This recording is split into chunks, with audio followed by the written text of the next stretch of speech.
Let me. Now, if y'all do, hey, look. If they do hop in this live right now, we are. This is a test. This is only. Oh, we are live right now, my boy. We are live right Thanks, now. Matt. We I'm are. eating a Pop Tart. Hey, bro. I'm eating a Pop Hey, Tart, dog. Like I'm sitting there hey. just chilling. It's tough out here for a pimp. Especially we gotta sit here and eat Pop Tarts because passing they passing everything else but extra stimulus checks. But Everything else but extra stimulus checks. If you are in the live right now, ladies and gentlemen, this is how we are going to be doing the podcast from now on. How are y'all feeling today, Chicago? It is your boy, Pat the Designer, back at it again. I am joined by my boy, P.Kidd. facts. Devontae Hey, Gibson in the live. We already got comments coming in, man. We are going to be talking about Chicago Bulls. We're going to be talking about the Chicago Bears. Hey, this is something that we have been trying. Hey, kid, listen, break it down to him, bro. How long we been working on hey, this? listen. How long we been working on this, We've kid? been working on this like all afternoon. You see, I didn't even know we was live. But I tell you one thing though. I bet not hear that Bradley Beal just went to the. Heck yeah, we heard about that Westbrook trade. Let's get into it. Let's get into it. What you think about that? Is that where we want to start? We want to Man, start with the Westbrook let's trade? skip all the pleasantries. Let's jump right into it. Hey, let's get into it. Let's get into We it. definitely jumping back to Chicago sports. I got to talk about how Schwarber is not there anymore. Well, maybe. We'll see what happens. The tender didn't get offered, but we'll see. By the way, if you guys are new to the channel, please like the video, please subscribe to the page because we do talk Chicago sports weekly. We don't want you to miss a thing, so make sure that you hit that bell. Also, we are going to be, like I said, we're going to be doing this weekly. This is going to be, something that we keep as a staple. Something that we keep doing because we really feel. James McClendon in the live. How you doing, my boy? Good to see you. This is something that we really want to do. The podcast is a part of us. You can also listen to this on all DSPs in post. This is crazy. Like, I'm really hyped right now about this. But let's get into it, man. Let's get into it. So the Russell Westbrook trade, of course, is the big news right now. How are you feeling about what we just saw go down? So the trade, if you guys don't know in the live, the trade is Russell Westbrook to the Washington Wizards for John Wall and a first-round pick. How you feeling about the trade? I like it. To be honest with you, the whole Bradley Beal and Russ combination is like, imagine what Bradley Beal and John Wall would have been, and so you kind of get to recreate that with, in my mind, a healthier point guard. I mean, it's kind of hard to say because Russ has had so many injuries himself, but it's not. It hasn't kept him off the court for 2 years consecutively. So at this point, it's like, yeah, I can see that. I'm actually excited for the Wizards, though. And morally, Bradley Beal, I think that actually puts them on the map a little bit. I mean, they ain't going nowhere necessarily this year, but I still think it puts them on the map. I just see, to me, this is the thing. I really, the trade to me is very it's one-sided to me because, one, you don't know if John Wall is going to be able to stay healthy, right? You don't know if John Wall is going to be able to stay healthy. You don't know if this team, and I'm talking about Washington now, is going to be able to make that first-round pick worth it. Because, listen, if they hold on to Bradley Beal and you have Russell Westbrook, that's not a bad team. It's not. That is a team. I mean, let's be honest. The East just got deeper. Russell Westbrook is in the East, ladies and gentlemen. Oh, snap. We get to see Russell Westbrook versus Kevin Durant yet again. That's the underlining story in this whole thing, bro. I'm here for that. I'm here for that. Only you. I mean, I just really think, I mean, when you think about it, you're getting the first round pick, you're getting John Wall. What is John Wall going to be? That's really the question you have to think about. If John Wall goes down to Houston and he works well with James Harden, I mean, he's a guy who has the ball in his hand a lot. John Wall is a guy who has the ball in his hand a lot. If those guys mesh, yeah, then it could be a great dynamic. But the thing is, are those guys going to mesh? How are those guys going to mesh? What is going to happen And then when you look at the first round pick, is that first round pick going to be 5 or is that first round pick going to be 25? To me, that's the biggest difference. I think now we can actually put the whole James Harden to the Nets trade to rest, because that for sure ain't happening at this point. I don't see them unload now with, well, maybe, who knows? I mean, weirder things have happened, I guess. I don't know. I really don't know, but I don't see that working out either. I really don't. I don't see that working out. I think Houston didn't get fleeced because it's like they was gonna lose potentially both players for almost nothing at one point. I saw a report. They were gonna get what they wanted back. I did see that. And so at this point, it kind of gives them like, yeah, you're taking a gamble, but John Wall is a heck of a gamble. Like I think I'll take that gamble. John Wall post 2 years though. You know what I'm saying? Like, I mean, in today's world, that's John Wall with a lot of rest. Like, how many players come back after 2 years of rest and are the same? I mean, you think about it, like most players don't come back and they're the same guy, especially when they take that kind of time off from the game, because you can't. Yes, you can have practice. Yes, you can have scrimmages where you're playing with these guys, but you're never able to replicate that feeling. And so, what John Wall are we getting back? I know it's not the same injury, but think about it. PG, how long they sent him down when he had his gruesome injury? How long was PG down? PG, it wasn't. It was a solid year though. It was only a solid year. It was only a solid year. If you're in the live right now, please like the video. How long was Hayward down? Hayward was a little more than a year. I feel like I don't remember. He came back and got injured again. He came back and he got injured again, and so he was down for more than a year. But even look at Gordon Hayward. We saw him kind of coming back into a nice form, but he wasn't the Gordon Hayward that he was. And you think about it, how long is it going to take John Wall to get back into it? Gordon Hayward went out when he was 27, and so he's kind of getting back into it now. He's 30. What's John Wall? 31 right now. So if it takes him a season to get back into it, barring injury, of course, hopefully that is barring injury. If it takes him a season to get back into it, and then when he does get back into it, now you're looking at him at 32, 33. What's that John Wall going to look like? So to me, the trade, looking at a 32 with less miles on the body though. Like, I understand the injury in itself could be, but I mean, you got to think about it. It's not the same. Like the injuries now and medicine, advanced medicine now and stuff like this, it's just not the same. So it's like it's not something I can count out. Like, and you see the workouts and stuff like that. John Wall, you got to remember, John Wall was the fastest dude in the NBA. If he comes back 80%. You got someone who can run the floor and compete. And so John Wall is what, 20-10? Career 18-10 career? What is he for his career? Let me look it up real quick so we factual on it. But I would think he's plus 20. I don't know about 10. 10 is what I'm getting, but yeah, I would think he's plus 20. John Wall for his career is 19-9. Really? 19-9. I'd have thought he was better than that. I thought that's actually pretty good considering. That's actually pretty good. It's not bad. I'm not saying that that's a bad stat line, but I would have thought that he was a higher stat line than that. Yeah. You know what I'm saying? To be honest with you, I think it's a fairly even trade because both of these dudes can't shoot. Who, Wall and I mean, let's be honest. Both of them. You saw Wall in the playoffs trying to force it. They both can't shoot. Yeah. I mean, let's be real. That's why Bradley Beal was there. So I mean, you let John Wall be what he is, a point guard, and you let him do his thing and get his highlights under the rim. And at this point, you put him with that. I don't know who that is saying hi, but how do you?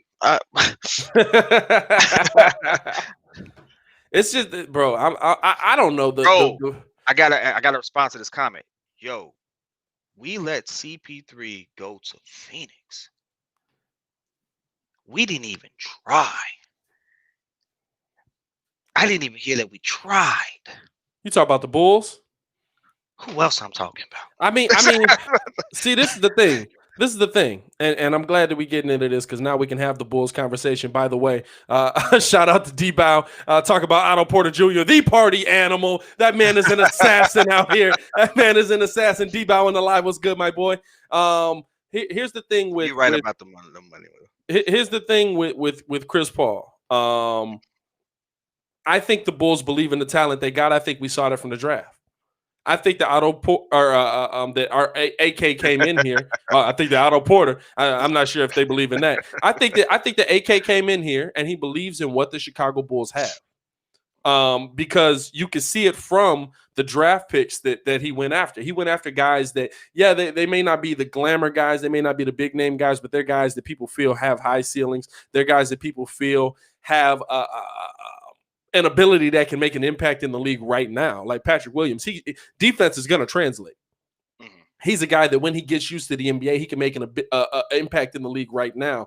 Devon Dotson is a guy who can come into the league and make an impact in the league right now. And so to me, when I look at the moves that they made in the draft, the moves that they've made in free agency, bringing in Garrett Temple, it's one of those things that I'm okay with what they did, because it tells me that AK came in from another team, not attached to any of these players, could have got rid of every single one of these players.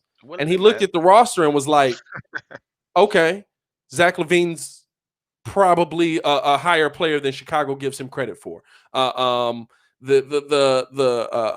Kobe White is probably going to be able to develop as a facilitator.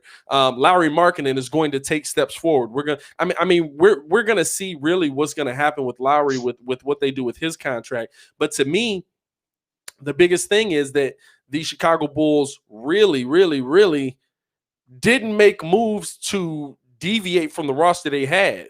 So they believe that there's talent in this roster. Because if you don't, you instantly come in and you're like, well, I've got all this extra time to start trading some pieces away. Needless to say, you believe in the roster, and that's fair. I love it. I love the fact that you believe in it. I believe that they got to see what they got. But I think that they believe that the players they have are going to be better than most people would think. Yeah, I'm kind of resigned on that one, just like I'm resigned on the Bears. Which, which, if you haven't seen, as we jump back and forth from Chicago sports, that was a nice blowout. Yeah. I love it. I love that blowout. And was my prediction right? I think my prediction was right. Actually, I predicted it would be a little closer. But I love the fact. I just absolutely love the fact that I got to see Aaron Rodgers. Well, he didn't really have to do much. I was gonna say pretty much just take apart the Bears. He really just had to. He really just had to stand there. So. Him pretty much just take apart the Bears right there. Now here's my devil's advocate. Mitch had a great couple of drives. They didn't finish well, but he had a couple that strung together really nice. Yeah. And I actually liked it. Yeah. I was in tune with it. I was rooting for him. I was like, all right, my boy's getting it together. And then the first pick came, which I wasn't mad at. I wasn't mad at the first pick. I like the aggressiveness. I like the fact that he went for it. No. I mean, we're talking about somebody we watched of the ebbs and flows of. It's like, you know what? They let them throw. All right, that was a bad throw. Wasn't the result we wanted, but I like the throw. I like the fact that he went for it, right? Like, all right, let's see what he can do. Now, with all that said and done, I absolutely, just on a serious note, absolutely feel like the Bears defense quit, as they should have. As they should have. No, I can't. As they should have at this end. You don't have to. You don't have to. I can't agree with you on that. It's okay. I can't agree with you on that. Yeah. You have professional athletes who are getting paid a lot of money to do this, and I understand that you get sick of it. At a certain point, you get worn down. I understand what happened, but you can't be okay with them quitting, because that means like the thing that I was giving Matt Nagy credit for. That means that the culture is shifting. They're getting sick of it. And they should be getting sick of it. I mean, the fact that the offense is that inept is a joke on all fronts. Let's be honest with you. The defense doesn't sit there and say, you know what, we're not.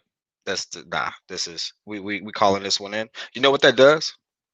That puts us in a situation we spoke about a few podcasts ago, which is we go 9-7, and people get to keep their jobs that they should, because it's a winning record.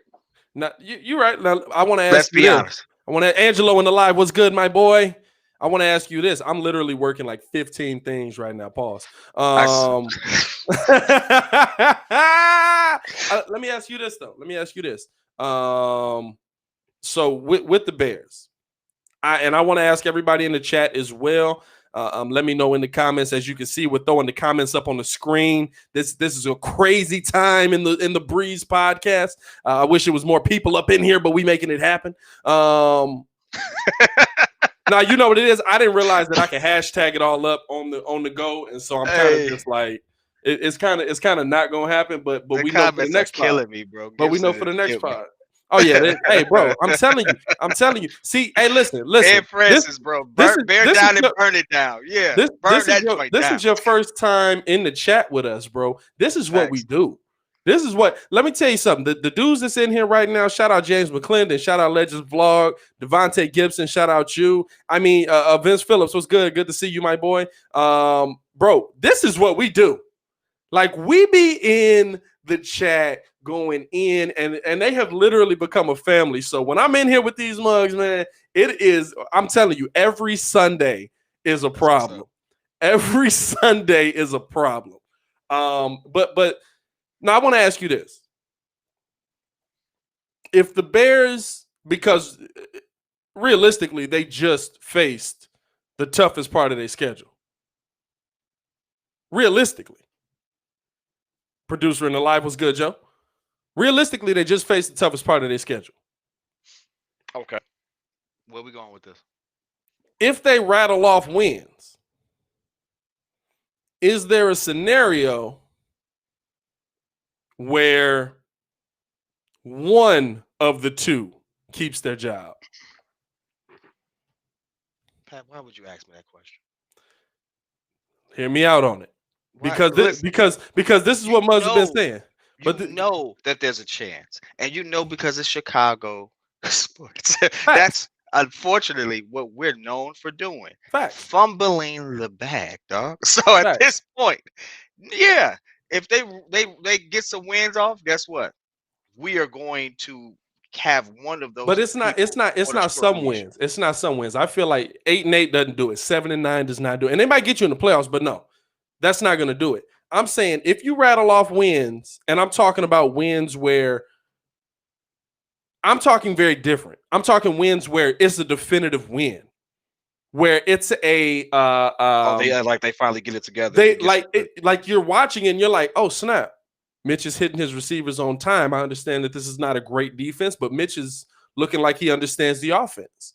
He's looking like he's figuring things out. Oh snap, the running game is going. I understand that that's not a great defensive line, but we also starting a bunch of scrubs, and they got the running game going. Like I'm saying, if these are convincing, because they should be. Because if you're a good team, they should be. And I'm not saying the Bears are. I'm not saying that the Bears should get convincing wins. But if you're a good team, these are wins that you should be. I mean, we're talking about Jacksonville. We're talking about Detroit that's missing half of their roster. We're going into Minnesota. Minnesota's got COVID. Are we done? No, we got one more with Minnesota. Minnesota's got COVID cases going on. We're going into Houston. And Houston is not going to have Will Fuller. Who's arguably had a breakout season this year, contrary to whatever Madden puts on. If you see that and they dominate, are you willing to keep one of the two? I'm asking you. You are the let's clarify. You are the owner of the team. You are the owner of the team. Talking about Ryan Pace and Matt Nagy. I'm talking about you get to keep one of the two. Those are the two we're talking about, though, right? Sincerely. Ryan Pace and Matt Nagy. Yes. Ryan Pace and Matt Nagy. If you see significant change in these last 5 games, like convincing change, you are the owner of the team. You can fire Ryan Pace, which, listen, at the end of the day, the next guy you bring in is probably going to be looking to bring in his own coach, but maybe he wants to keep Matt around. But you let him make that. You let him make that decision. Y'all let me know in the chat as well. I'll say this. It took me a minute to actually answer it. It took me a minute to finish explaining it. I'm not sold on Matt Nagy. And so if anything, I don't think anybody is now. Well, listen, that's I was for you. For sure. I was more sold on him for sure. But I think after what we saw, after I saw the defense essentially just quit, That's your culture. That's the culture I was preaching about you having, and all of a sudden, your defense quits on you. Yeah, I'll tell you the truth. As much as we can blame Ryan Pace, and he gets a lot of blame, right? A lot of blame. Let's not say we can't blame Ryan Pace. Let's not say that, right? Let's not do. I'm getting rid of Nagy first. Really? Yep, because he couldn't even get it done with the QB of his choice. I agree, but the QB of his choice came in with no offensive line. And so, to me, no offensive line, but he was also sitting there having his QB of choice say, "Hey, he's calling plays. I can't." Francis is a disgruntled Bears fan out here. Jesus, hey, Francis, I love down Francis. A notch, hey, Francis is my dude. Like take it down a notch, my boy. Hey, but sincerely though, even his own QB, with the leak code, I keep referencing is like, hey, he's calling plays that I can't execute. So at that point, he didn't make proper adjustments. He didn't play Cole Kmet for. How many receptions did he get? How many steps did he take? You ran that stat down, and we raved about him, right? Yeah. He didn't do any of that. So at this point, I'm gonna be honest with you. I'm saying we have to change the locker room first, and then you put Ryan Pace on a really, really short leash. If I'm the owner, because it's at this point, it's like, hey, listen. So you're selling the team. You're selling the team. The locker room is done, dog. Oh wow, I can't go that far either. The locker room's done. What are we? We're a defensive team. If the defense quits on you, let me tell you, defense quits on you. Come on, you've lost the team. But that's the thing. Does that mean? But see, you're talking about changing the locker room. You're not talking about changing out just the coach. Well, I'm talking about the coach lost the locker room. His team quit on him. You have to replace that. His team absolutely quit on him. And I can't defend what Matt Nagy. I can't defend Matt Nagy at all on that. His team did quit on him. And I think that is a direct reflection of your culture. And so to me, you have to, you got to win back your locker room. And I don't think he can. That's going to be tough. That's going to be tough. That is if this is our speculation that he's lost the locker room. This is our speculation. It's also ESPN speculation. It's also but listen, listen. But at the same time, we know how things like that can change. Like Mitchell Trubisky was the #1 quarterback on the draft board, and the Bears took him. How'd that work out? You know what I'm saying? Like it's not always accurate. You know what I'm saying? It's not always accurate. And so to me, it's. I think you have to look at. If he's able to get, and like I said, the scenario I lay out, you assume he's won the locker room back.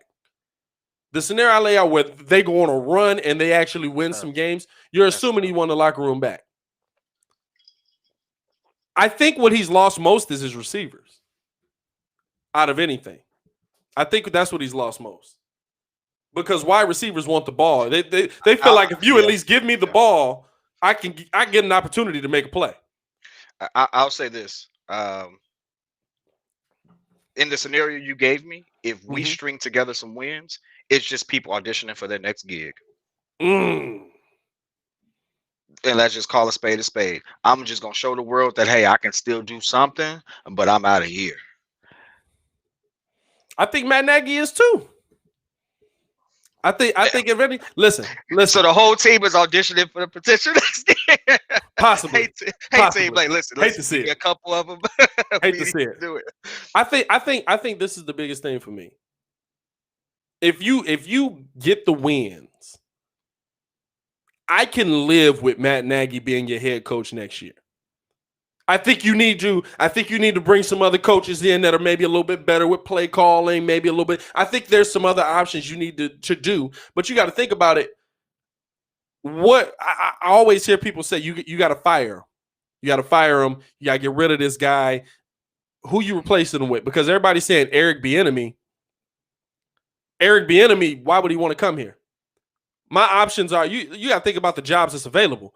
My options are, I can go to Houston, where we already have the quarterback that the Bears should have picked. We've got Will Fuller, who had a breakout season. J.J. Watt's aging, but we can rebuild what we got going on the defensive side. And everything's already ready-made. Yeah, I don't have a ton of draft capital. Thanks, Bill O'Brien. Really screwed me on Madden. But really screwed me on Madden, let me tell you. But but you know what I'm saying? Like he's got that job. Or your other option is I can go to Jacksonville and they have every pick from A to 100. Like literally, they got all of the alphabet and then they got 1 to 100. You know what I'm saying? You can rebuild that team completely in your image if you come in with your GM and your head coach. And so, who's the guy that you're going to get if you're the Chicago Bears to replace Matt Nagy? I'm not saying Matt Nagy's the solution. I'm not saying Matt Nagy's great. But I think that you have to look at. Are you playing the devil you know is better than the devil you don't like right now? Like, kind of. I'm no cap, kind of. Because I always want to know. Everyone always says Eric Bieniemy, which okay, great pick. He's killing it in Kansas City right now. He looks great with Pat Mahomes. If you put him with Deshaun Watson, he will probably continue to look great. But who's your options after that? Who's the head coach you're going to get? Because there's a lot of vacancies that are opening up. There's a lot. You got at least 7 vacancies in the NFL right now. Potentially. Because you got to think, Detroit just fired their coach and GM. As they should have. As they should have. Oh my God. Get them out of here. That embarrassment. Fam, when Ha Davis is jumping up on that mug to call you out and just be like, when is he getting fired? With his whole ass, bro. I was like, whoa. Yeah, real spicy, didn't he? But I just think the question is always for me, who are you going to get? Who are you going to go get? I think the more egregious thing that has to be done is you cannot allow Ryan Pace to pick another quarterback. That's the most important thing to me. He cannot be allowed to pick another quarterback. Jay Sane saying anybody but Pat Fitzgerald. And that's the thing. Are you going college? Let's be fair. Are you going college? Let's be fair. Just because you have mad Nagy love. And I'm going to say some statements I don't believe. Hold on. Not mad Nagy love. Not mad Nagy love. I'm going to say some stuff that the comments is probably going to just erupt like he don't know what he's talking about. But I have to play devil's advocate here. Like, let's be real.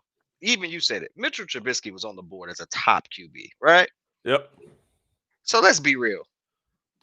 He went after what he thought would be a top QB. Didn't work out, but he went after it, right? Pace went after it. Yep.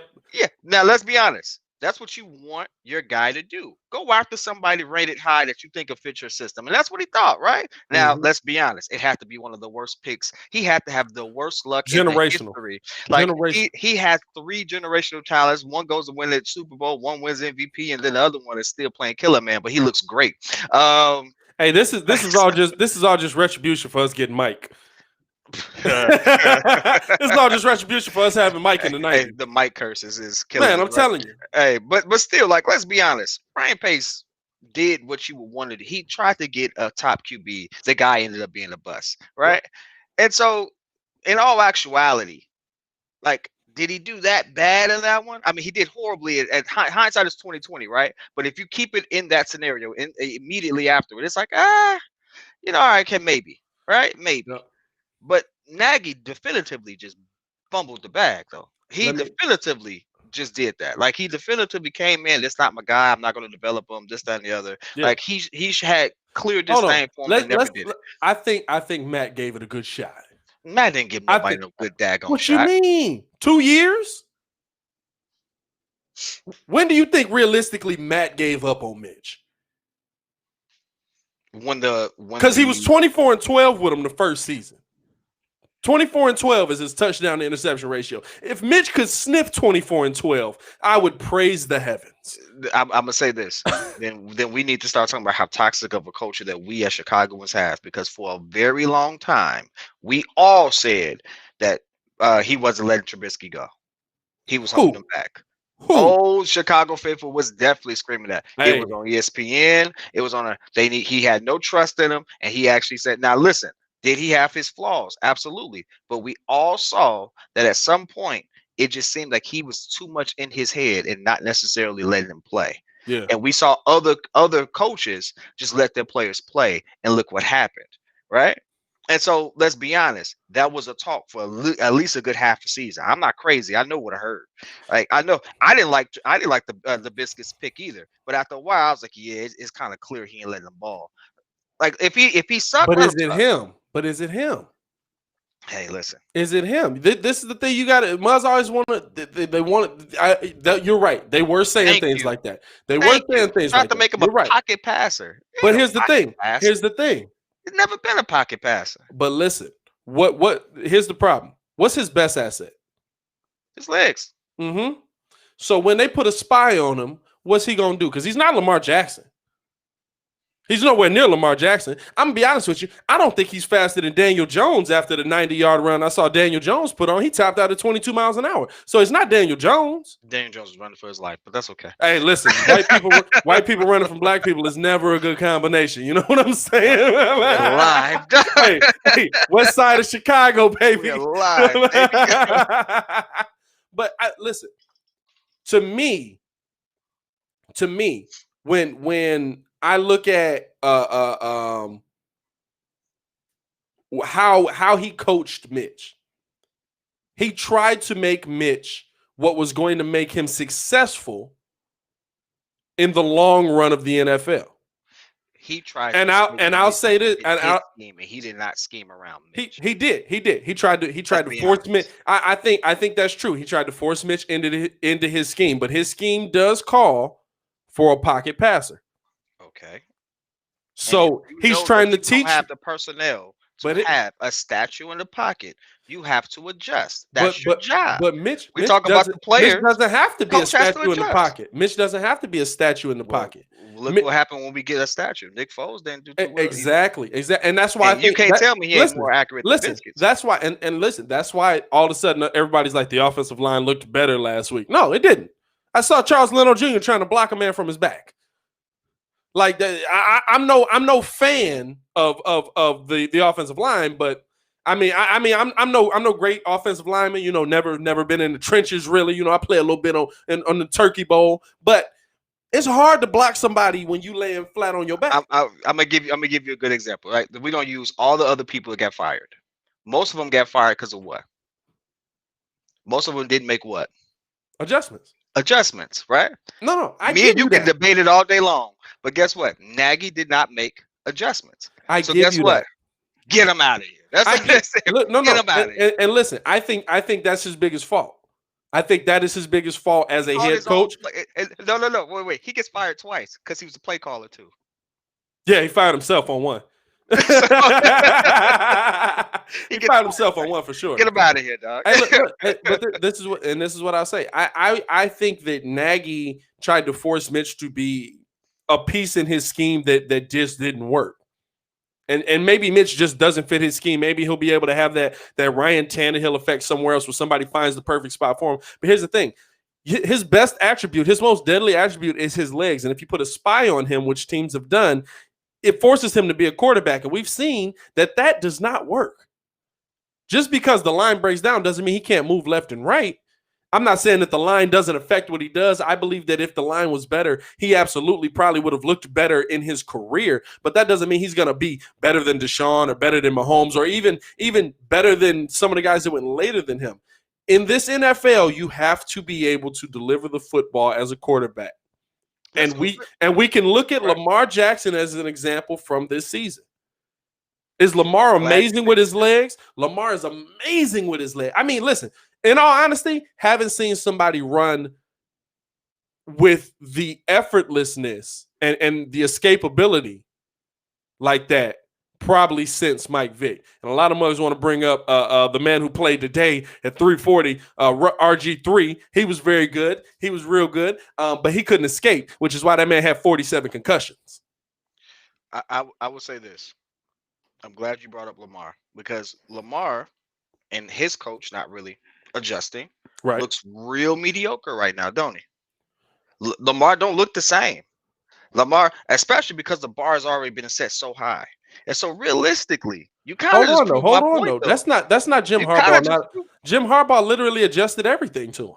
He fired the offensive coordinator who wasn't fitting Lamar Jackson and brought in a guy that did. Hey, listen.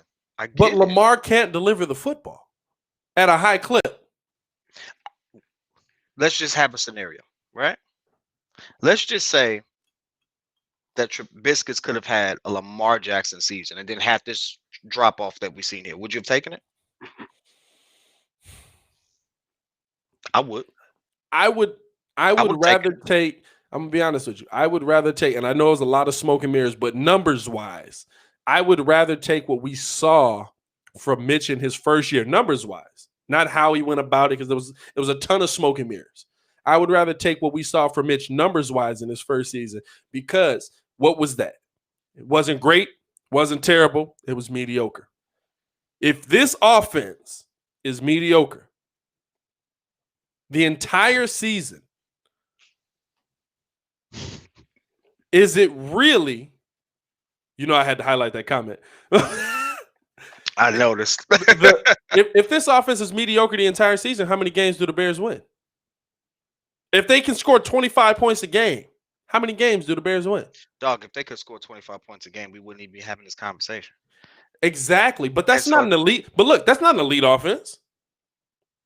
That's an okay offense. Which lets me know that Nagy couldn't even get the offense he had with a QB that he chose and a scheme that he wanted with the plays that he called to be even mediocre. I think the quarterback plays a lot into that. I think the offensive line plays mostly into that. 200%. Nick Foles is that a Super Bowl winning QB. Oh no. Hey, listen. That offensive line plays 200% into that. And if you checked out the video, and that's why I say pace is most their fault. If you checked out the video I did, not you, but the folks in the chat, you know what I'm talking about. Shout out to y'all. If you checked out the video I did talking about why the Bears can't find a quarterback over all of these years, I mean, bro, literally, hold up. See, I heard this stat today. Hold up. This finna mess you up. This is stat. And don't say what I think you're about to say. Don't say what I think you're about to say. Hey, look, no. You're not even ready. You're not even ready for this. Kid is a stat guy. Kid love the numbers. That's what y'all don't understand. Y'all gonna learn about Kid. Kid love the numbers. Brett Favre, in his career, hold on.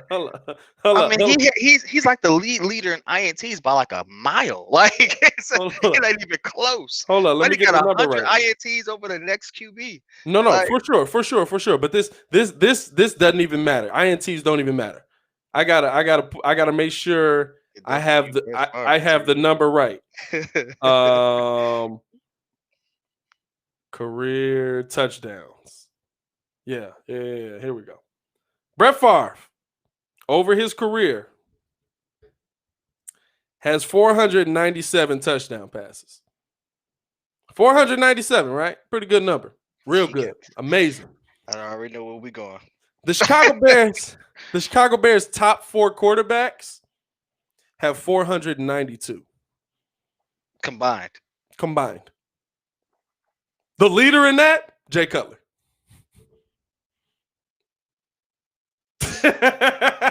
That tells you. See, at a certain point, there's no way you can draft 50 quarterbacks and none of them hit. It's not possible. So there's another position that you're missing out at. Pause, because the Jay Cutler hate in Chicago. I'm sorry. I don't let it slide. You had the most sacked QB. You know what's interesting? Jay Cutler, Carson Wentz is looking like pure trash. I'm taking a scenic route, but bear with me here. Looks like pure trash. But for some odd reason, what my man said, he got the best legal team in the world because everybody in the world is defending this man. The fact that he has no O-line and stuff like that. What I see when I see Carson Wentz right now is what Jay Cutler looked like for 3 years. For sure. A capable QB with no O-line, snapping the ball, running for his life. And what do? We trash that man. And give him hey, listen. So at this point, no, we had a good QB. We had a better than decent QB. And guess what? We ran him out of town. Hold up though. I gotta give some credence to what Devin Hester said on that podcast though. Yeah, Devin Hester. Hold up though. Who had a bigger impact on the Bears? He was the only bright spot because what he did wasn't impacted by somebody else. But it was. Who had more of an impact on the Chicago Bears? Hey, listen, Brian Urlacher. For sure, but offensively wasted that man's prime. Offensively, who had more years or who had more impact on the Chicago Bears? I get you. I get what position did he play? What was he responsible for? And what happened when we put him in a slot? Hey, listen, they didn't change the league for Jay Cutler. That's all I'm saying. But but they didn't change entire rules so that Jay Cutler couldn't play quarterback as well. But here's the thing. I'm not saying that you're wrong. I'm not saying that Jay Cutler wasn't better than we thought he was. I was always kind of like, he's not bad, he's not great, but he's not bad, but he also has no protection. You have to address this O-line. Until the Chicago Bears find O-linemen, they will never find a quarterback. And you know why? Guess what? We live in an age where quarterbacks, honestly, kind of just fall out of nowhere. Ryan Fitzpatrick is a pretty good quarterback in this NFL for at least 8 games. Usually when he's on a team with a good O-line. Yeah, well, we're going to see what he do in the playoffs now because he's definitely taking them there. Oh, he definitely taking them there. Come on now. Fitzmagic is going to the bowl, baby. Let's go. Let's go, Miami.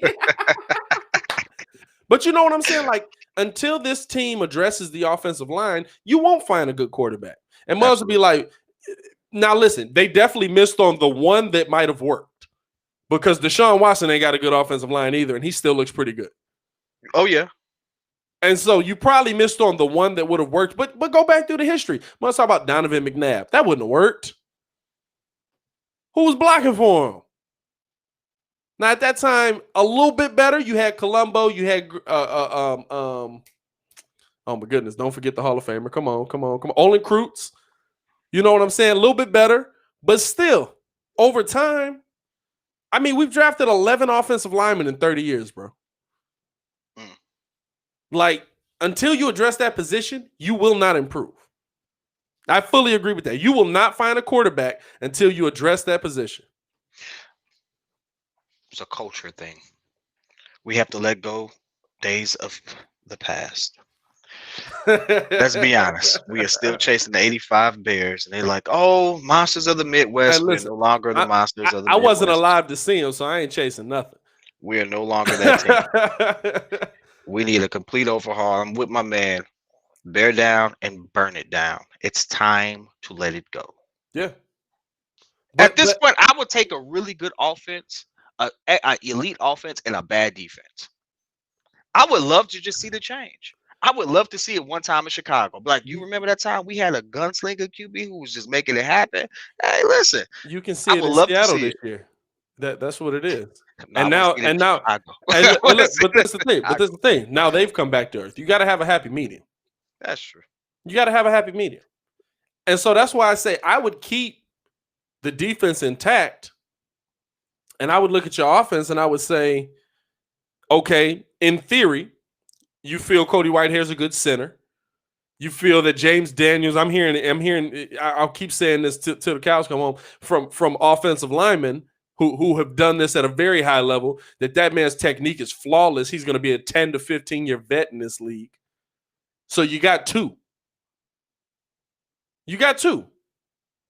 If you can get 2 more, I'll be fine with you keeping Biscuits for another year. If you can get 2 more. Well, you got to. Hey, look, you got to get him at. Hey, bro, we got $500,000 left in the bank. You can grab it if you want. Them Biscuits, to be honest with you. Okay. Old line with them Biscuits, but I'd be honest. No, I see where you're going with it. Hey, but listen, you see what I'm saying? Either one, whichever quarterback you want. If you fix the O-line, both of these guys don't look nearly as trash as they've looked. Now they're still gonna look trash, but not nearly as trash. I tell you another team that. Well, I'll tell you another team that needs to make some changes. Well, it has made some changes. I mean, they're doing what I think the Bears should do. They're letting things go. Yeah. Cubs have finally released, he's a free agent. Kyle Schwarber. I didn't think I'd see that happen today. That was a hard transition. I didn't think I'd see it. It was tough. It was tough, but you know what? I really liked the guy. Get him out of here, though. Hey, look. Get him out of here. This is the thing. Before we make that transition, let me get this read in real quick. You know, we got bills to pay. Let me pay some bills out here, ladies and gentlemen. If you are in the live right now, you can scroll down to the description after the show, of course, and check out obviousshirts.com. Now, obviousshirts.com is a company that basically gives you the obvious statements. If you're a Cubs fan, they're going to make you a shirt that basically says Javi Baez can't play baseball. You know, when you get in that argument, see how me and Kidd arguing right now? See how we not really arguing, strong debate. Strong debate. You see how we having this strong debate right now? Obvious shirts could solve all that. If I had a obvious shirt t-shirt on right now that literally just said Mr. Trubisky gotta go, guess what? Kidd would be like, probably right. So make sure to check out obviousshirts.com. Check the link in the description below. Make sure to enter the code TheBreeze10 and get 10% off of your order at checkout. Now, let's get back to the show. Now, before we get to the lights on right there, go ahead and do that. Before we get to that, we do need to talk about one thing before we get to that. Facts.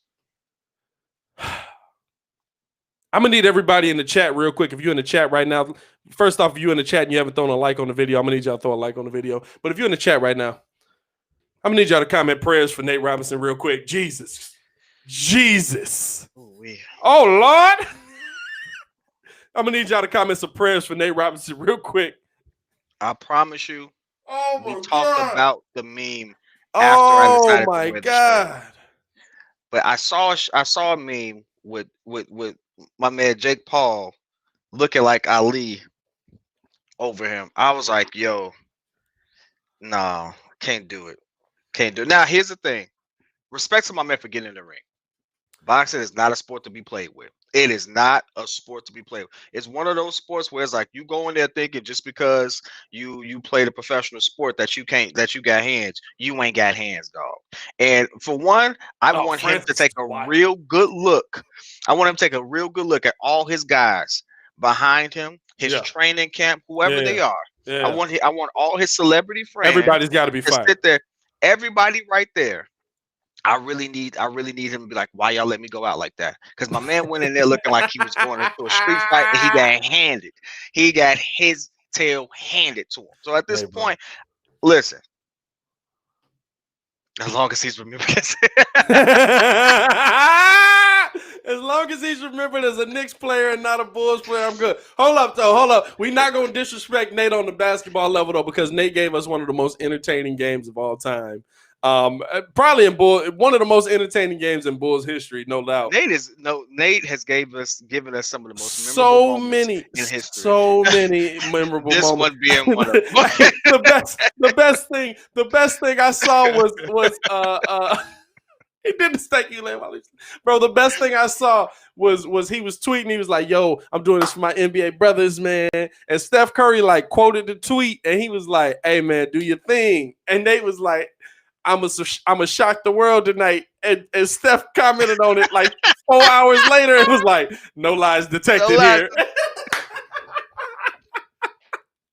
Bro, I was crying.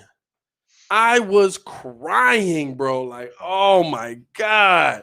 And I felt bad for him, but I didn't feel bad for him because you could tell he was so unprepared. I didn't feel bad for him because he agreed to get in there and that was a possibility. I'm sorry. I don't feel bad.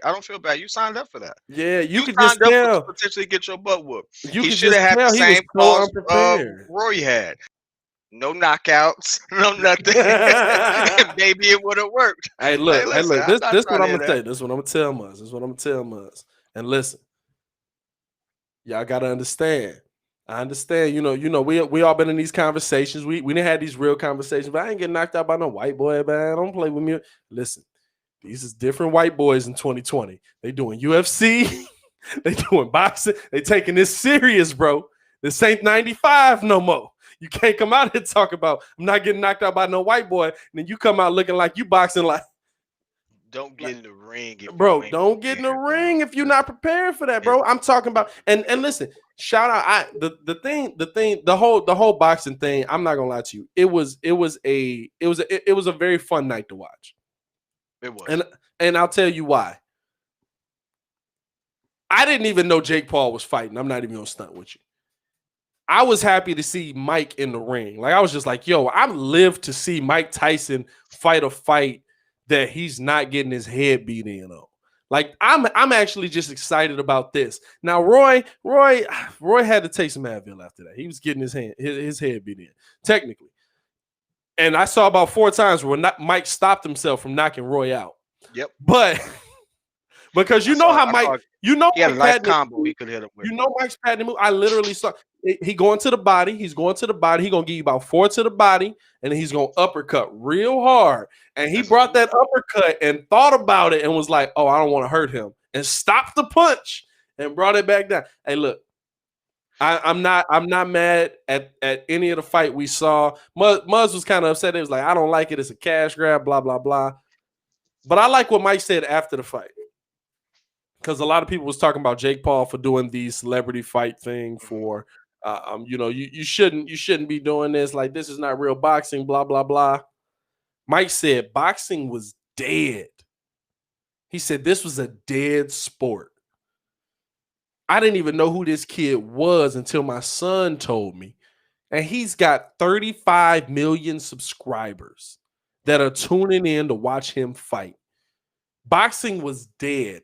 Jake Paul is bringing it back. We should be happy that we got these YouTube boxers. And that is the stance that I'm really taking on it. Oh. That is the stance that I'm really taking on it, because I'm not saying that Jake Paul is good. Now, Jake Paul, I give him credit. He's taking it serious. Jake Paul is really going through the regimen. He's really trying to come up as a boxer. That's what I'm talking about. You do what you do. When you take it serious. And you take it serious and you dedicate yourself to the craft. It's who are we to sit there and judge for someone to pivot? Yeah. He's pivoting. He found something he loves. And he wants to go into it. And honestly, he's using his celebrity to garner a lot of attention and get paid for it. Now, mind you, you can call it a cash grab all you want to. He still has to get in the ring. He still has to get in the ring. He still has to fight. And the people he calling out, they ain't punks. I mean. Listen, if you gonna potentially get hit, this is the thing. If Jake Paul gonna call out an NBA player, call out James Johnson. Whoa! Call out James Johnson. Called him out though. See, I had no background on the Nate fight at all. Nate hit him up and said, Nate hit him up. Yes, he didn't call out Nate. That's tough. That's tough. That's a tough day, bro. So everyone who had a problem with it, like, well, why he's like Nate signed up for that. He willingly jumped up to get beat down. Like, I'm sorry. Yeah. So at this point, fam, you signed up for it and didn't prepare at all, bro. He didn't prepare, right? Oh, I actually feel bad about that. He actually did. I don't feel bad about it. That's on you. What that song go? That's on me, baby. I don't feel bad about none of the funny things that he got 5 on him. Because if he jumped in that ring and beat the brakes off Jake Paul, we'd be making memes about Jake Paul. We'd be making memes about Jake Paul. Keep it a buck. Keep it a Billy Buck Bean. I know you was thrown off when I said that today. Keep it a Billy Buck Bean, bro. Real talk. If he had knocked out Jake Paul, we would be clowning Jake Paul. We'd be, oh, his YouTube career is over. This man is done. He should have never got in the ring. Why would you fight a professional? Yeah, guess what? Jake Paul is taking this like a professional. He's taking this dead serious. Nate Robinson got in there and got knocked out because he wasn't prepared to do nothing.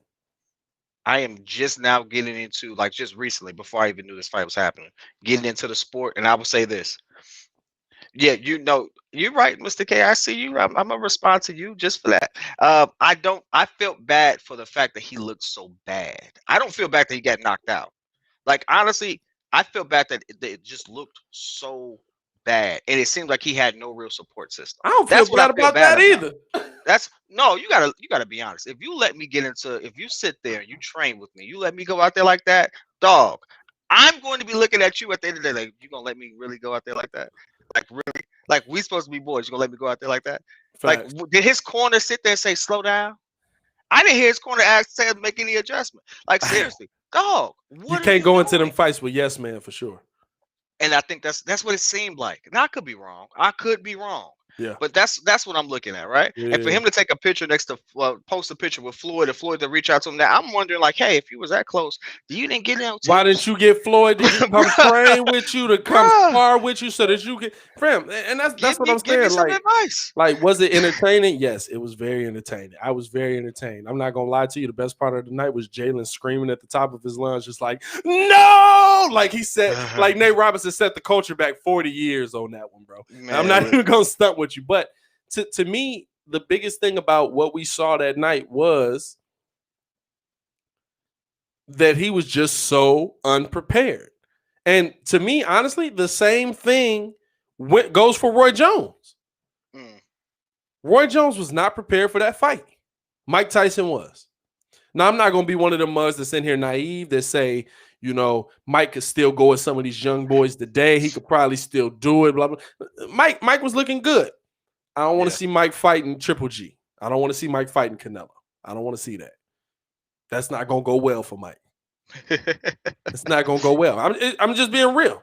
I'm just being real. It's not going to go well for him. And there's a lot of people that's saying, you know, Mike did this, Mike did that, blah, blah, blah. It's not going to go well for Mike. But I like what I saw. And I'll tell you what, I would tell Mike, if he want to do it for real, first off, find somebody that really want to fight, because I think Roy was the cash grab in the whole thing. Find somebody that really wants to fight. Find somebody that really wants to do it, that really want to get out there and actually go toe for toe with you. That's not going to set the rules of you can't hit in the head. You can't go for a knockout. You can't blah, blah, blah. I was going through it today who I would want to see Mike go after. Rematch with Lennox Lewis. I thought he already put that out there. They're a year apart. Now, see, this is the one. Holyfield want to fight? I don't want to see that. I want to see, how old is Holyfield? Holyfield looking old. Holyfield looking real old. You know what I'm saying? Rematch with Lennox Lewis. I think he put it out there that he wanted to. I'm looking it up now. I think he put it out there that he would do it. Did he? Did Lennox Lewis put it out there that he would do it? I think he did. Because, see, that's something I would watch. Yeah, he said he wants to box and come back. He didn't. He chose somebody else, though. He didn't say Mike. Of course he didn't, because he seen Mike. He want Riddick Bowie. Listen, bro. Kevin say Holyfield is in great shape. Kevin Stenhouse, shout out to you. He say Holyfield is in great shape. I don't know what kind of shape Holyfield is in. I say this, though. I just like the fact that Mike put his mind to something, and at 50 years old, he went from, I mean, if you look at any of his things from earlier this year, or from late last year, he was not, he was like, I think he said he lost 100 pounds. He lost 100 pounds. He lost 100 pounds. That's crazy. It goes to show hey, look, I'm trying to lose 40. Can do. I'm trying to lose 40. If he can do it, I know it's Mike Tyson, and he comes from that pedigree a little bit, stuff like that. But it goes to show you that, hey man, listen, you can do it. You can, if you put your his quote was, I said I was gonna do it, put my mind to it, I did it. I was like, okay, bet. All right, Mike. Bless up. Mike was so it was so, man, I was scared. I'm not gonna lie to you. I'm glad I'm honestly glad. I'm not glad because I wanted to see Mike fight for real, but I'm glad they set these rules so that Roy Jones didn't die, because I was just listening to Mike before the fight, bro. And he was just like, you don't understand what it's like when the animal inside you dies and you feel like such a punk. He didn't say punk. You feel like such a punk, and you don't, and I'm feeding into that ego again. And I'm just so ready. Like, you want to tear somebody's head off. And I was just like, yo, man, Roy, you got to back out, Roy. Don't do this to yourself, bro. Don't do this to yourself. When he cried on his show, I heard it earlier this year. When he cried on the show, when he's talking about himself, right? Yeah. And then I heard in the middle of the year that he was getting back in the ring. I was like, two things are going to happen. Either he's going to tear someone's head off, or he's going to bite off more than he can chew at his older age. We're not questioning young Mike. We're not questioning whether or not he knows how to box. We're questioning whether or not he has the durability and stuff like that to do it. And at this point, I think that's what I'm afraid of with Mike. That he's going to sit there, get that juice flowing again, and then all of a sudden he's going to try to take on a fight that ends his career and ultimately could potentially give him some real life altering, some real damage. Yeah, damage. So at this point, it's like I want him to ride up to the sunset. If you listen, see, I took the time to listen to the post games that they really didn't advertise much, but I went and found them. They had them on YouTube. I took the time to really listen to the post games, where they're kind of just breaking down what happened out there and how they felt and all of that. And Mike seemed like he was very real about his limitations. He literally was like, he was talking about, because Mike started the Legends Only League. Yeah. And so he was like, Jerry Rice can't play football no more because he runs a few seconds shorter than he did when he was playing. He's still Jerry Rice. People still want to see him play football. He's like, if you put him with people that are his age Just so what? He runs a 5.4 now instead of a 4.5 or a 4. What was Jared? Jared's probably a 4.2. Mm-hmm.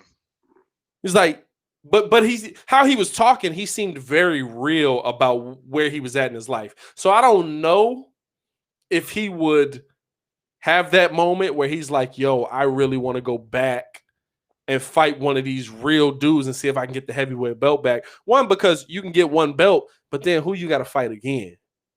You know what I'm saying? They talk about who was I listening to? It was boy, I can't think of his name. He was actually in the dude that Michael B. Jordan fought in Creed in the first Creed, in the championship or whatever. He was like, you might have 4 fights a year if you do it, and that's if you're young. Mike 54. Yeah. You know what I'm saying? And so to me, it seemed like Mike was very aware of where he was at in his life right now. He's just back doing what he loves. He's just doing what he loves. He was able to do it in a safe way and get paid for it. And you know what? Guess what? Happy for him. Happy for him. I don't want to continually see it though, but I'm happy for him. I would continually see it if it's not the main card. Like that night, it was the main card. I wasn't there for that. Like I'd have rather seen the fight that happened at first as the main card. Like have people that's really fighting. You know what I'm saying? Like have a real fight as your main card. But I'm cool with seeing Mike as the fight before that. Yeah. Hey, listen, I'm happy he's there. Let's just be glad that Mike's still able to do it. Let's just mad he's doing it, and we can go ahead and rotate off that because at this point, Mike, you know what's gonna happen? Mike is he's gonna bite off more than he can chew, and then we're gonna sit there and have that Ali moment where Ali looks scared, and it's like I don't want to see Mike scared. I want Mike to be Mike in my mind. Like I don't want to see nothing else. And so at this point, hey, but if you want to see the best moment, my favorite moment is one of Mike's first big fights. And that was when because Mike as a kid in a correctional facility had Ali come in and talk with him and stuff like that. Like Ali came in, he was talking with him while Mike. He was like, "What do you want to be when you grow up?" And Mike told him, he was like, "I want to be you." He was like, "Bro." And then man, his first fight was Joe Frazier, old Joe Frazier, nonetheless. But Joe Frazier, the person that took that man's head off, took Ali head off. He didn't knock him out, but he gave him that business. You know what I'm saying? Ali was old. Frazier was. He said, "Bro, you got to watch the documentary with Mike." Mike said, "Oh, I've seen it. Have you seen that one?" He's like, "I've seen it. I'm gonna kill him for you." What? Hey, calm down, Mike. Hey, look, and Ali's just like, all right, get him. Man, you can't hype that up. Hey, we appreciate everybody tuning in so far. We're gonna hit on these Bulls right before we get up out of here. Bulls training camp just went down. I realized that was a very hard transition. I'm working on it, ladies and gentlemen. Nah, but I think we kind of hit on the mic stuff enough. So I really want to get on these Bulls real quick.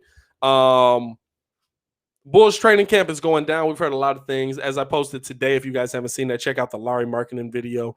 Should the Bulls extend Larry Markkinen before the season starts?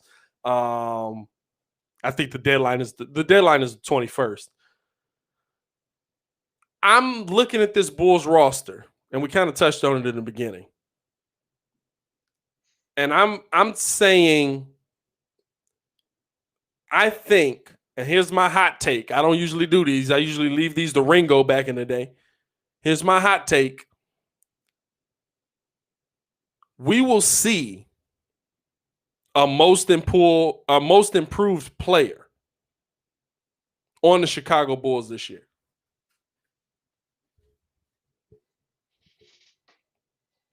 We will see a most improved player on the Chicago Bulls this year. Actually, we have talked about them, Luciano. I appreciate you. We'll get back to it though. Man, we got a lot of people going spicy on Westbrook out here. Hey, listen. It is what it is. Yeah, you missed that one, dog. But we'll post the clip up later. You know what? I tell you what. The one thing I'll take away from what I've seen, what I read, and what you just said is the overall attitude within the organization has changed. And some of the players, like Zach LaVine, has been very vocal about it. That in itself, allows the players to kind of come into the workplace and actually just focus more on and actually build something, right? And actually feel like they're competing, they have something worth competing for. And so at this point, I'm happy about that. And clearly, Patrick Williams is making an impression because he's getting the raise right now.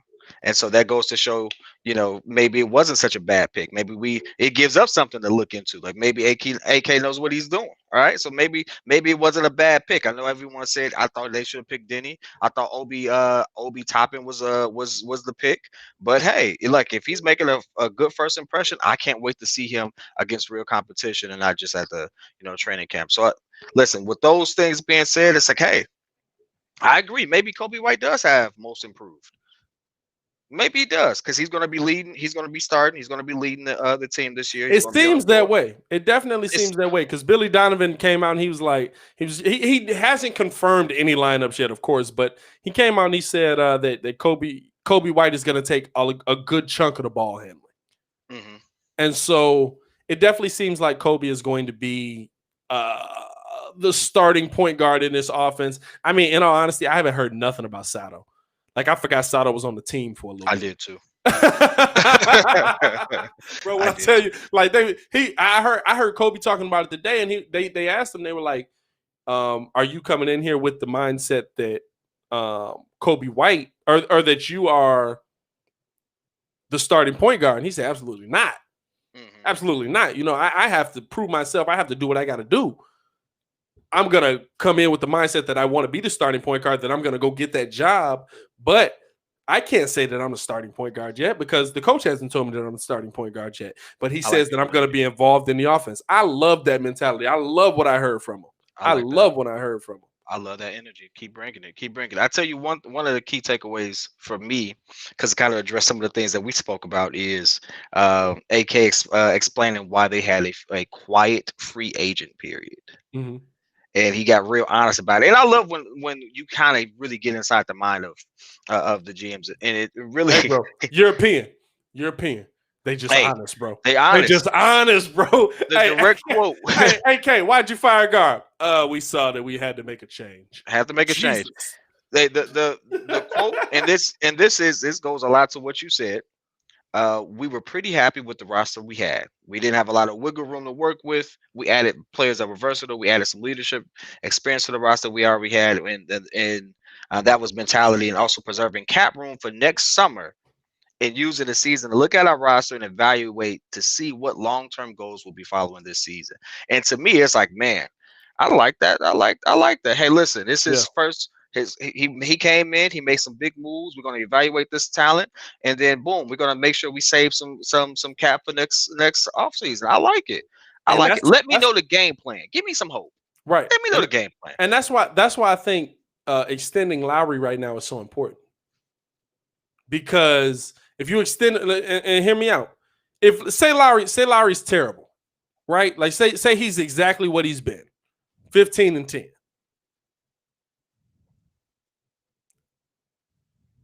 For $15 million a year, is that overpaying for him? Yes. $15 million for 4 years. At 15 and 10? At 15 and 10, that's overpaying to me. Because $15 million for 15 and 10? Yeah. A year. Because you probably give him 15 to 18.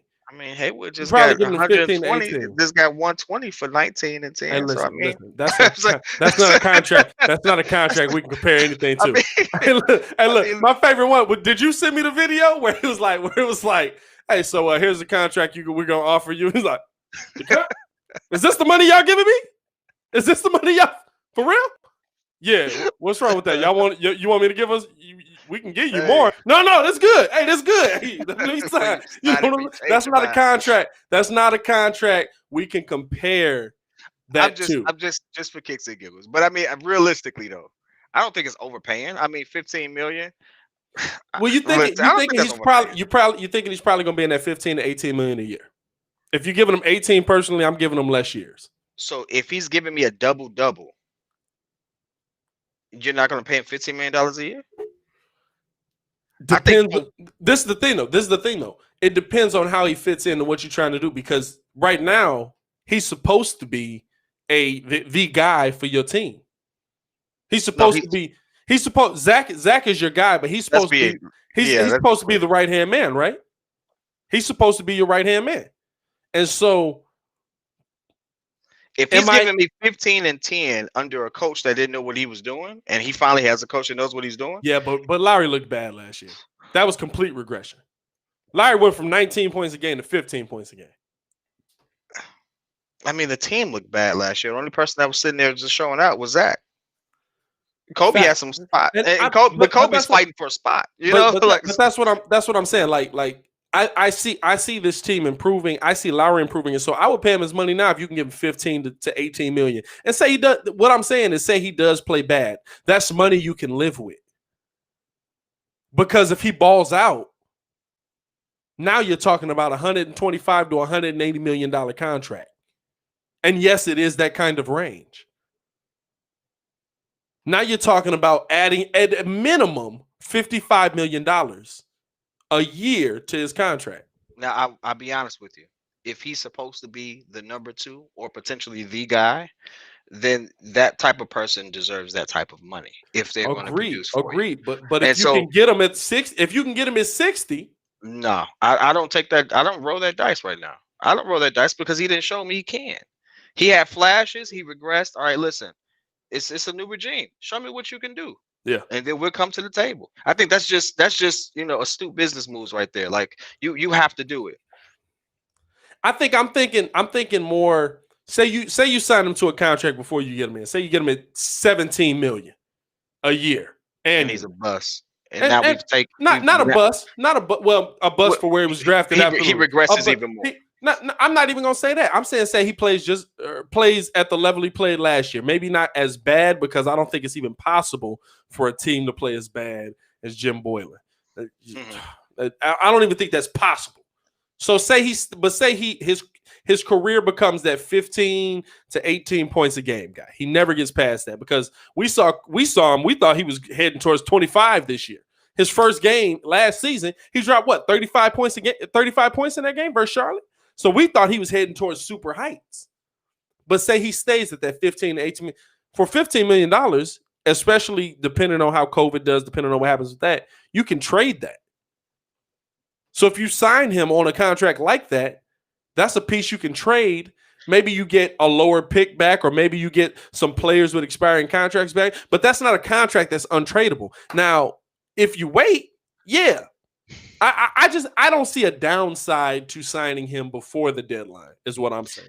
You know I'm a stat guy, right? Yeah, go ahead. And so statistically, Lowry's last season was just like his 2017 season. He had around the same amount of minutes, but he had roughly around the same output, right? Completely different playing styles, though. Completely different playing style. In 2018, that was his highlight that we all talk about. He was 18 and 9 at that part, right? Yeah. And so realistically, he's not a double-double guy. He's not averaging a double-double. It's not a guaranteed double-double.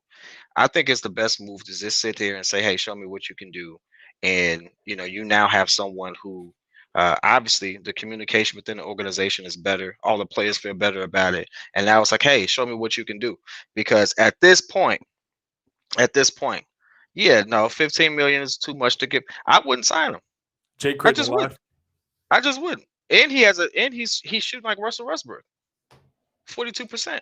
Last year was bad, bro. Last year was horrible. He has not shot over 45% in his career. From where? From the field? Yeah. Believe it or not. That's an interesting stat. I didn't know that. But see, this is my thing. You took him from an offense that allowed him to flourish more of his skills, and you put him with Jim Boylan, who didn't give him anything. Like, Jim literally took that man and was like, all right, so here's your role, Lowry. You stand over there. Then what? That's it.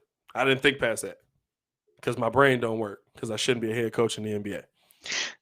The crazy thing is, I see some of the comments about it. He is a streaky shooter. I give him that. His 3-point percentage is actually pretty decent. But it's not great. His shooting percentage, like you talked about his touches, he averaged around the same amount of touches. He gets 5 to 6 touches a game. I mean, 5 to 6 field goals a game. So his attempts, you mean his attempts. His attempts dropped off. And But I think that's the thing. That's more because Zach has kind of took off though. No, it's because of how you got to think when Fred was here, and I'm not saying that Fred was the end all be all of coaching either. I don't want anybody to think that. But when Fred was here, Fred was like, I want you to develop your post game. I want you to develop your mid range game. I want you to be a good enough shooter. This is the biggest difference that I think a lot of people don't understand. There's a difference, and I said this about Nico Mirotic, and I think that they use Nico Mirotic wrong, but I think Nico Mirotic also used himself wrong. Shouldn't be trying to fight Bobby Portis. That was a bad decision on your part. Hey, look, it happens. There's a difference between shooting big man and big men that can shoot. And I feel like a lot of teams don't understand that, especially the Chicago Bulls, because we keep doing it. I'll say this. I think it's going to be hard for him to get the amount of touches that he may need to show us that, because Zach LaVine has gotten better, realistically, statistically speaking, practically almost every year, especially from field goal. It won't be hard. It won't be hard if Kobe's improved as a facilitator. And his attempts have gone up because of it.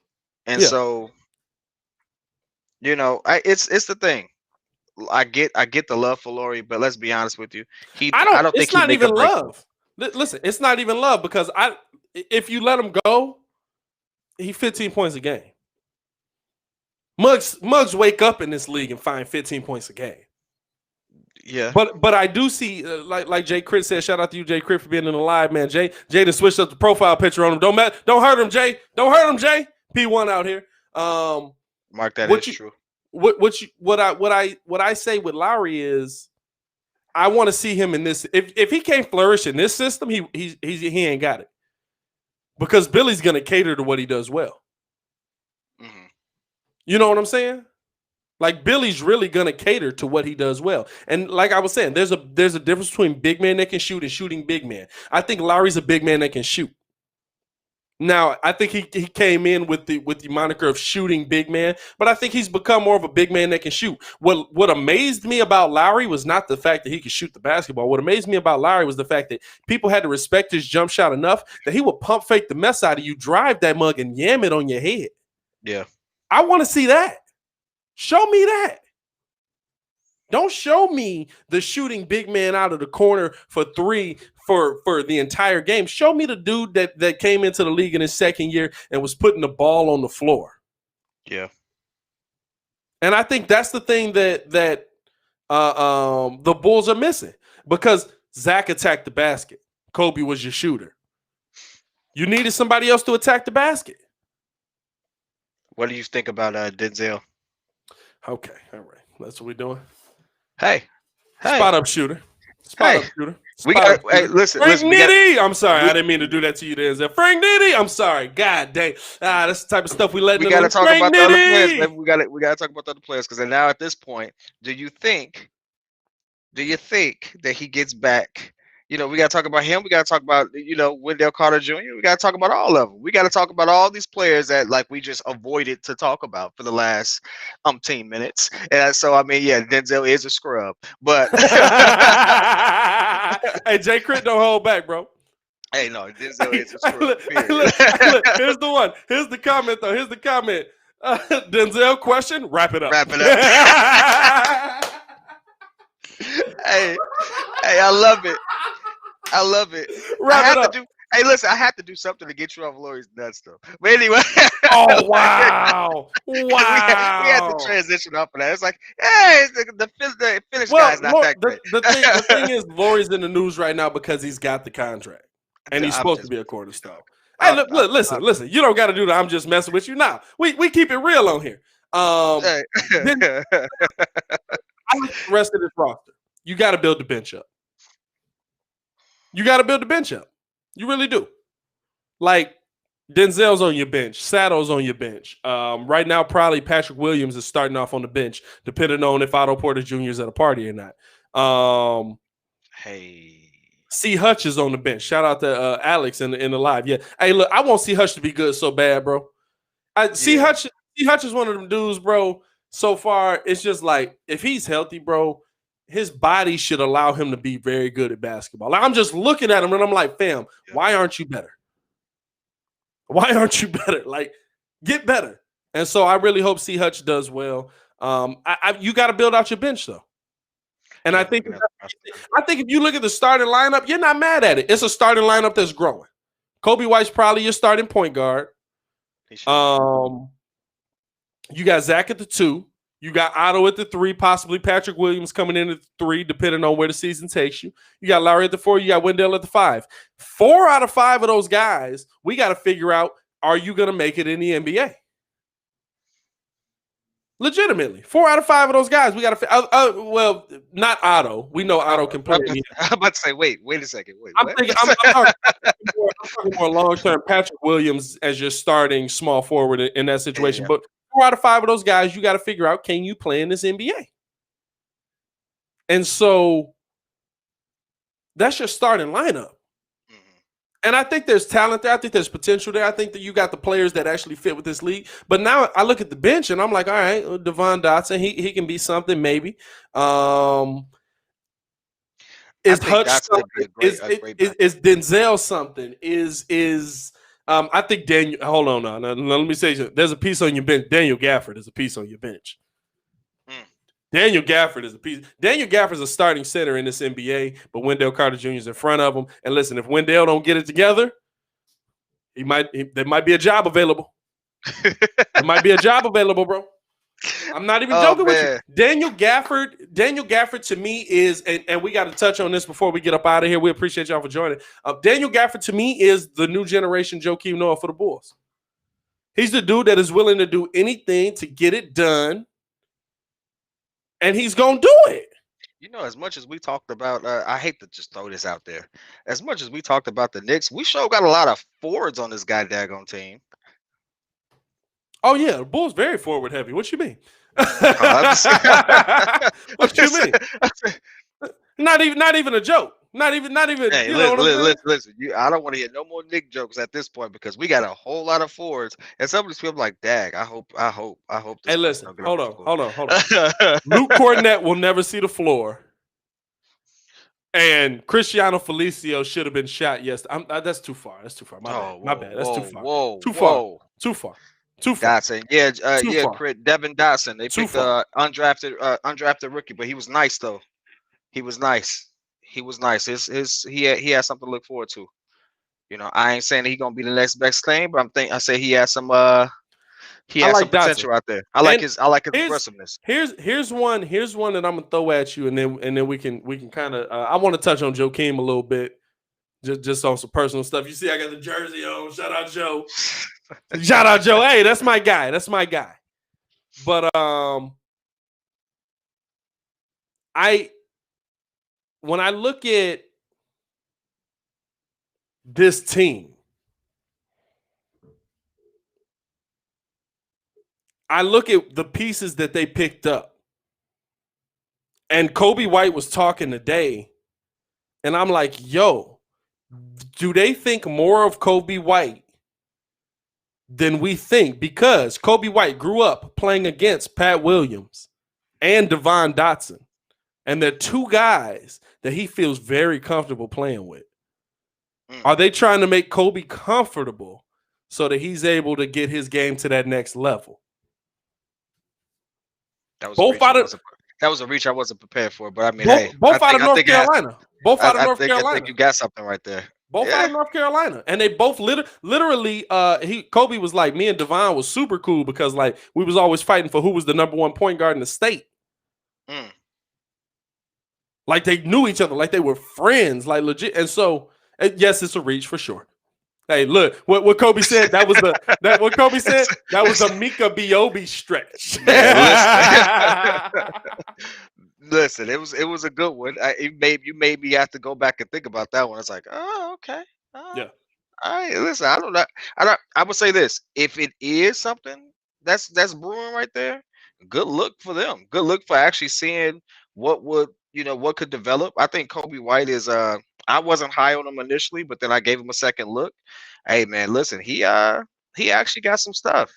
He got some stuff. I think you look at the careers of like Jamal Murray and what happened with him. Now I'm not saying he's gonna come out there and drop 50, but I mean, You didn't think Jamal Murray was going to be dropping 50 the way he did at 1.2. And so you knew he can ball, but I mean, let's be real. The man, even during the regular season before the bubble, he had some games. Yeah, he had some games where I think even the opening week, was it opening week? I think it was opening week. He dropped 40. Possibly. He opened up lit. So.